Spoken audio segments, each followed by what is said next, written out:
Alors, chères clientes, chers clients, bienvenue à cette troisième vidéo-lettre de l'année 2020 de Médicis. Alors, comme toujours, on repasse en détail sous forme vidéo la lettre écrite qu'on vous envoie, donc pour les gens un peu plus pressés. Donc, vous savez, après 9 mois là, en 2020, là, on pourrait dire qu'on vit dans des temps qui sont sans précédent. Donc, il y a beaucoup d'incertitudes et cette incertitude-là cause certaines distorsions dans les marchés boursiers.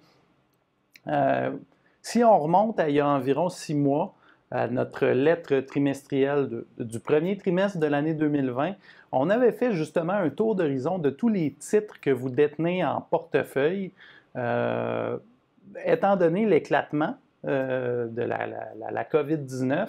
Puis on s'est demandé justement à quel point ces entreprises-là peuvent bien tirer leur épingle du jeu dans un univers pandémique où certaines sociétés arrêtent tout simplement d'avoir des revenus ou ont une baisse importante de leurs revenus.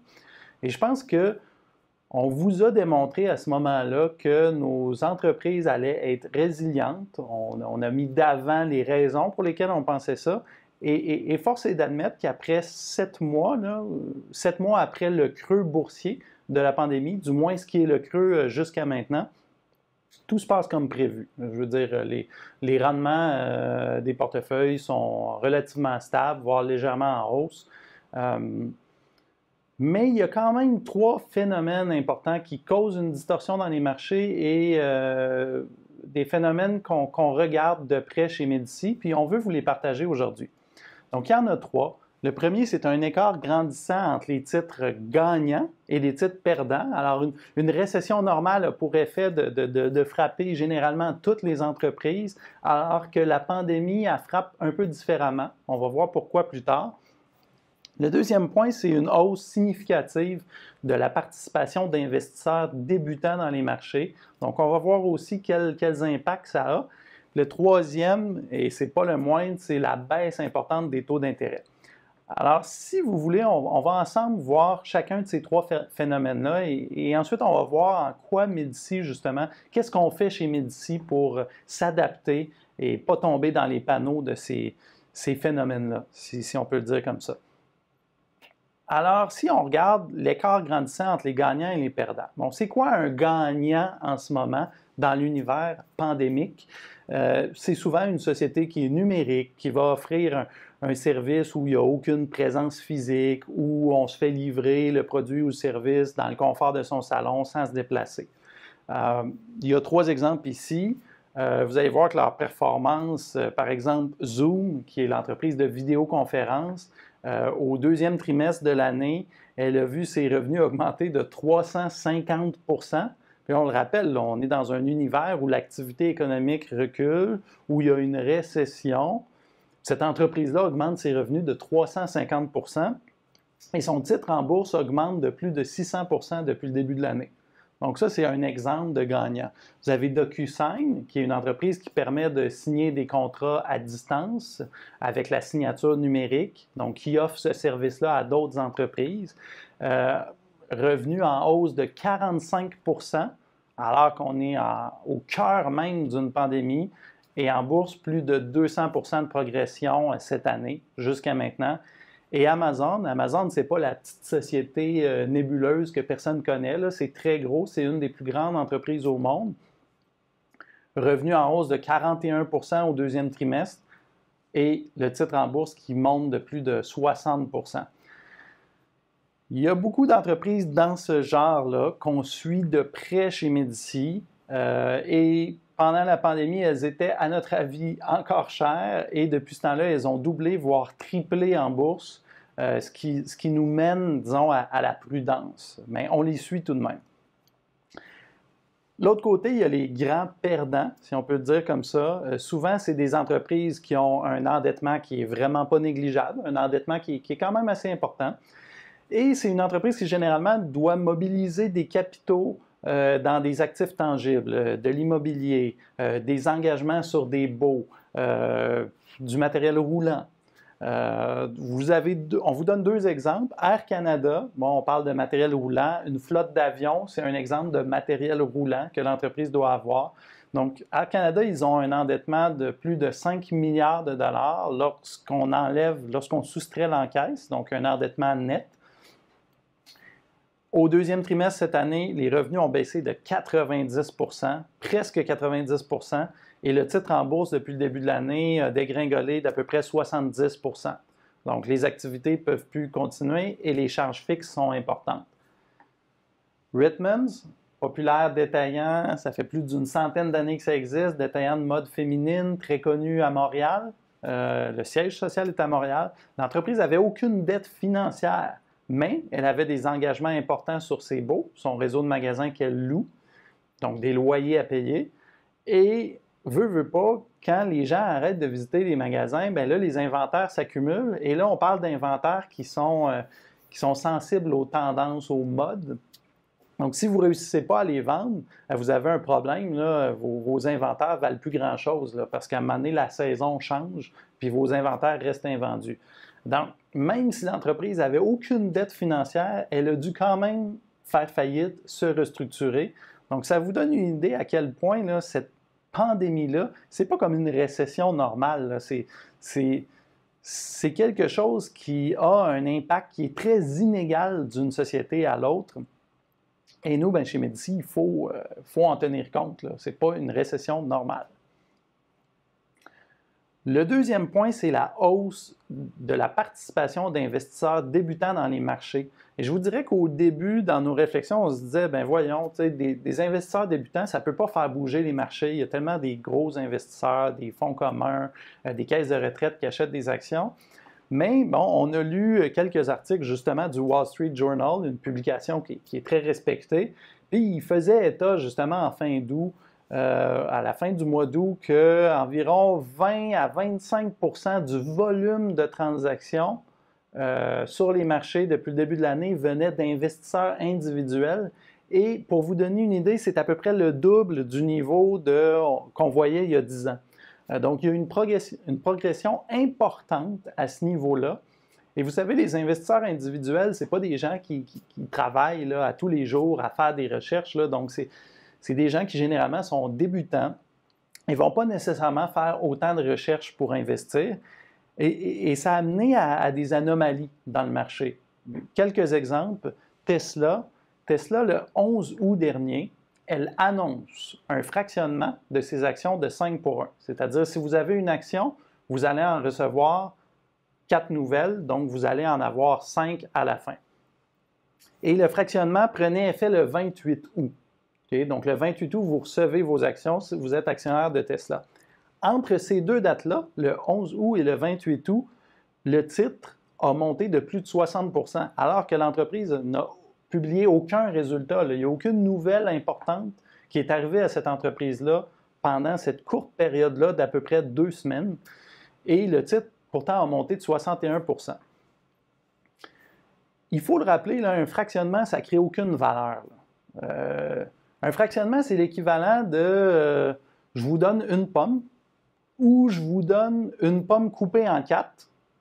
Vous n'aurez pas plus qu'une pomme si elle est coupée en 4. Vous allez quand même avoir une pomme au total. Donc, un fractionnement, c'est la même chose. Vous avez le choix entre avoir une action d'une entreprise qui génère 4 $ de profit par action ou avoir 4 actions d'une entreprise qui génère 1 $ de profit par action. Au net, vous avez les mêmes profits par action. Donc, des investisseurs, probablement une majorité de débutants, ont décidé d'acheter le titre, croyant qu'ils recevraient des actions gratuitement et qu'ils augmenteraient leur participation dans l'entreprise, ce qui est tout à fait faux. Deux autres exemples, Hertz et Kodak, ce sont deux entreprises qui, en juin et juillet dernier, ont fait faillite. Mais dans le processus de faillite, il y a des investisseurs qui se sont mis à acheter ces titres-là et qui les ont fait monter de 2, 3, 400 %, alors que l'entreprise, ces deux entreprises-là étaient réellement en faillite. Donc, leur action ne vaut plus rien. Ils étaient en processus de négociation avec les créanciers pour voir comment allait se régler l'endettement. Et des gens ont décidé d'acheter Et d'autres débutants ont décidé d'acheter eux aussi. Donc, ça a créé une bulle spéculative qui a fait monter le titre. Puis ensuite, bien, ces deux titres-là ont planté, bien évidemment. Donc, ces exemples-là sont peut-être cocasses, mais ça montre à quel point il y a en ce moment dans le marché des gens qui ne devraient peut-être malheureusement pas investir en bourse, qui ont eu peut-être un plan, la PCU par exemple au Canada, qui ont eu de l'argent, alors qu'ils se retrouvent en même temps sans emploi.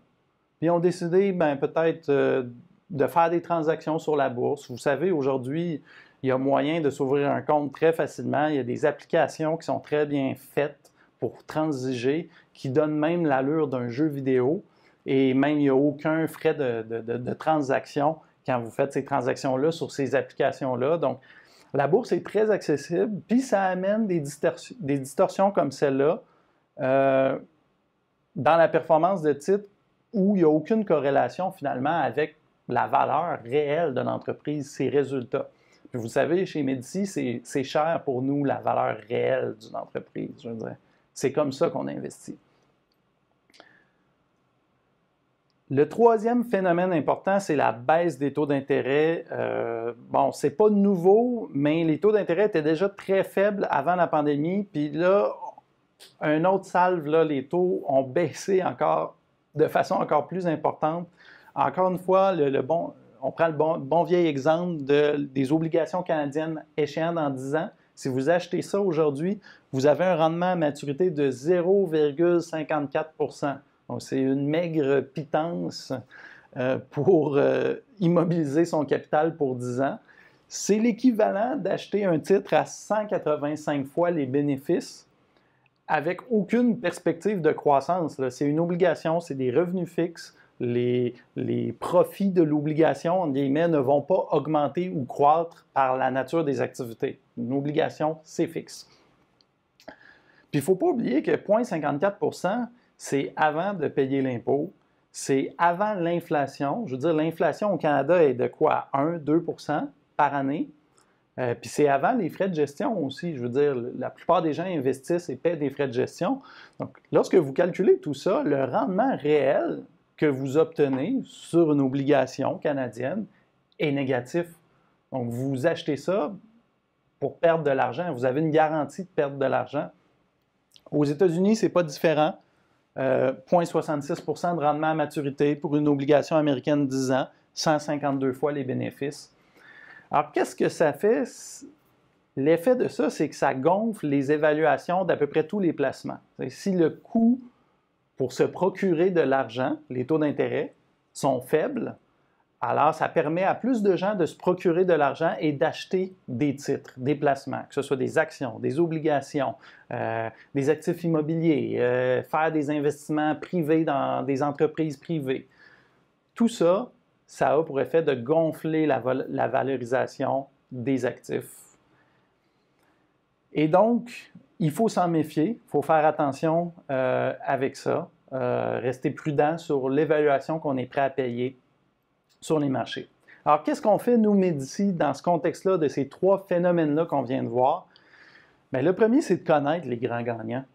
Les connaître, ça veut dire de faire une étude, de comprendre leur modèle d'affaires, comprendre c'est quoi leur modèle économique, puis se faire à l'idée de combien elles valent, ces entreprises-là. Parce que même si elles sont très chères aujourd'hui, ça ne veut pas dire qu'elles vont rester chères ad vitam aeternam. Et donc, de les connaître, de savoir à quel prix on veut les acheter. Vous savez, un recul de marché, c'est vite arrivé parfois. Donc, juste les connaître, les mettre sur le radar, c'est très bon. Ça va nous permettre de saisir, d'acheter ces entreprises-là si à un moment donné, elles s'offrent à un prix qu'on estime raisonnable. Du côté des grands perdants, il faut faire attention, il faut être prudent. Ces entreprises-là, ayant un peu plus de dettes, sont plus impactées justement par la COVID-19. Et donc, il faut réussir à voir les vraies aubaines des fausses aubaines. Une fausse aubaine, c'est peut-être une entreprise qui, justement, a un endettement qui est beaucoup plus important en raison de la COVID. Puis la nature de ses activités est appelée à changer de façon permanente et non temporaire en raison de la COVID. Donc ça aussi, il faut être prudent là, avec les aubaines. Ce n'est pas tout qui est soudainement une aubaine. Là. Il faut vraiment faire le tri, prendre le temps de comprendre ces entreprises-là, leur modèle d'affaires. Puis le troisième point qui est vraiment important, c'est qu'avec la baisse des taux d'intérêt, si on continue à viser le même rendement que celui qu'on a visé par le passé, malgré la baisse significative des taux, on se tire un peu dans le pied parce qu'on s'oblige à prendre des risques qui sont plus importants, aller dans des entreprises dans lesquelles on n'irait pas, voire sortir de notre stratégie. Et ça, chez Médici, ce n'est pas quelque chose qu'on est enclin à faire. Notre stratégie, elle est éprouvée, elle a fonctionné au fil du temps. Médici existe depuis fin 2008. On a passé au travers de la crise financière, la crise de la dette grecque, la crise du plafond de la dette américaine, le flash crash, nommez-les, la récession pétrolière en 2015, le marché baissier en 2018 et là, la pandémie. Donc, on est à l'aise avec notre stratégie parce qu'on sait que peu importe ce qui arrive, on a les reins très solides, on a des sociétés solides qui font des profits intéressants. Et notre désir, justement, d'aller surfer sur des modes, là, parce qu'il y a une pandémie, puis il y a des gagnants et des perdants, notre désir d'aller chercher ces modes-là est inexistant. Je veux dire, on va continuer d'appliquer la stratégie qui nous a donné du succès. Ça ne veut pas dire que des fois, il ne faut pas s'adapter un peu puis penser différemment, mais on va continuer d'appliquer cette stratégie-là et on va le faire en ayant une espérance de rendement qui est raisonnable en fonction des taux d'intérêt actuels qui sont, disons-le, là, négatifs après déduction des impôts, des intérêts, de l'inflation, etc. Comme à chaque trimestre, on revient sur les transactions qu'on a réalisées durant le trimestre. La plupart de celles-là, on ne veut pas les rendre publiques, alors on vous invite à aller les lire dans la lettre. Il y en a peut-être deux cependant où on pense que c'est pertinent de les rendre publiques. La première, c'est notre debenture convertible de GDI. Donc, les dirigeants de GDI ont annoncé qu'ils allaient racheter la debenture. Ils l'ont annoncé durant le trimestre. Et donc, avant le rachat, on a décidé de convertir la debenture en actions. Ce qui fait que sur toute la durée de détention, on va avoir fait un rendement jusqu'à la conversion d'à peu près 11,1 % annualisé. Donc, c'est le genre de rendement pour un titre à revenu fixe, une debenture convertible, c'est le genre de rendement qu'on espère obtenir dans les actions. Alors, on en est très content. L'autre élément qu'on veut mentionner, c'est le placement privé qu'on a fait dans le groupe IBI très récemment, même après la fin du trimestre. IBI, c'est une firme de consultation en ingénierie, en architecture au Canada et aux États-Unis aussi. Là. Et la majorité de leurs revenus proviennent de contrats du gouvernement, ce qui fait en sorte que les comptes recevables sont très, très fiables. Le gouvernement, c'est généralement un très bon payeur. C'est une entreprise qui a un peu des stigmates. Avant 2013, elle versait un dividende qui est très élevé. Elle faisait des acquisitions qu'elle ne prenait pas le temps d'intégrer et son endettement était vraiment élevé à notre goût. Et après 2013, ils ont fait faillite. Ils se sont restructurés. La direction a changé. Le dividende, il n'y en a plus maintenant. L'endettement est minime, ce qui fait qu'en début d'année 2020, on a discuté avec les dirigeants et on leur a signifié qu'on était prêt à financer une partie de leur endettement et ça a amené justement à un placement privé récemment qui est une débenture hybride, donc non convertible, qui va rapporter 6,5 % d'intérêt annuel sur 5 ans. Donc, vous avez obtenu ça, là, nos investisseurs qui ont des revenus fixes ont ça maintenant dans leur portefeuille. Et ce qui est intéressant à mentionner, c'est que dans les rondes de négociation, les banquiers qui supportent l'entreprise nous ont offert une commission de 1 % de la valeur des placements. Quand je dis nous, ils l'ont offert à Médici. Ils ont dit, si vous allouez là, les titres dans vos comptes de vos clients, là, on vous offre 1 % de commission à vous, Médici. On trouve que c'est un incitatif qui est franchement très opaque et pernicieux, là, parce que le but des banquiers, c'est de faire en sorte qu'on en mette plus que ce qui est prévu dans les comptes de nos clients pour maximiser notre commission. ce qui fait aucun sens, je veux dire. Chez Médici, on respecte le code d'éthique du CFA qui dit qu'on doit placer les intérêts de nos clients avant ceux de nos intérêts personnels et ceux de la firme.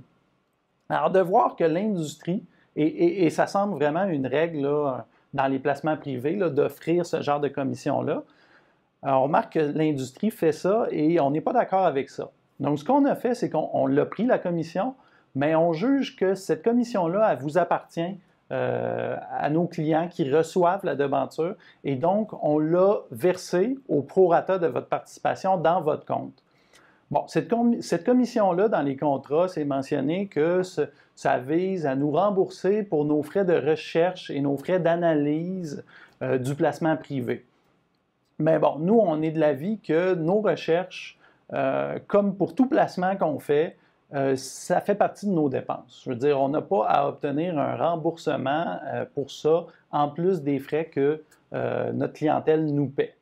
Alors, c'est votre commission, ça vous appartient, on l'a alloué dans votre compte, puis franchement, on trouve que c'est une pratique qui fait aucun bon sens dans l'industrie, puis on la décrit, puis on n'est pas d'accord avec ça, mais on va quand même la prendre et vous la verser dans vos comptes. Quelques points administratifs. Les relevés papier, donc dès juin 2021, à partir de juin 2021, il y aura des frais pour la réception de relevés papier de la Banque nationale. Alors, si vous ne l'avez pas déjà fait, inscrivez-vous à la réception des relevés électroniques. La procédure est inscrite à la fin de la lettre et ça va vous éviter de payer des frais qui sont franchement pas nécessaires, là, rendus en 2020. Au niveau des signatures électroniques, c'est un processus qu'on a mis en place chez Médici et chez la Banque nationale, notre fiduciaire, au cours des derniers mois, en raison de la pandémie. Et pour toute ouverture de compte, transfert, etc., il y a moyen aujourd'hui de signer électroniquement les documents au lieu d'envoyer par la poste des documents. Donc, ça accélère le traitement. C'est franchement très rapide, c'est très bien. Et puis, on est très content de ça, puis on espère que c'est une pratique qui va demeurer. Là, plusieurs personnes, plusieurs clients nous ont signifié qu'ils appréciaient beaucoup aussi, là, plutôt que d'avoir à attendre la réception de papier puis de risquer de se mêler. Là, électroniquement, c'est bien indiqué. Et le dernier point au niveau administratif, c'est la rubrique analytique dans votre accès client, alors qui remplace la rubrique rendement. Alors, lorsque vous voulez consulter vos rendements, vous cliquez sur Analytique et vous allez voir, il y a une nouvelle façon de justement rapporter les rendements avec un graphique qui est très intéressant, là, qui compare le montant net que vous avez investi dans votre portefeuille avec la valeur marchande de votre portefeuille. Alors, donc, ça, c'est vraiment un élément qu'on vous affichait à chaque année dans votre revue de portefeuille, mais maintenant, vous l'avez à tous les mois là, dans ce rapport-là. Donc, très intéressant. On vous invite à aller le consulter. Donc, c'est tout pour la lettre ce trimestre. On espère que vous appréciez le travail qu'on fait. Puis, on vous invite à rester prudent durant la pandémie, vous et votre famille, respectez les consignes. On espère que la santé de toute votre famille, autant psychologique, morale et physique, se porte bien. Puis, éventuellement, bien, notre économie va pouvoir se replacer. Donc, merci beaucoup et à la prochaine.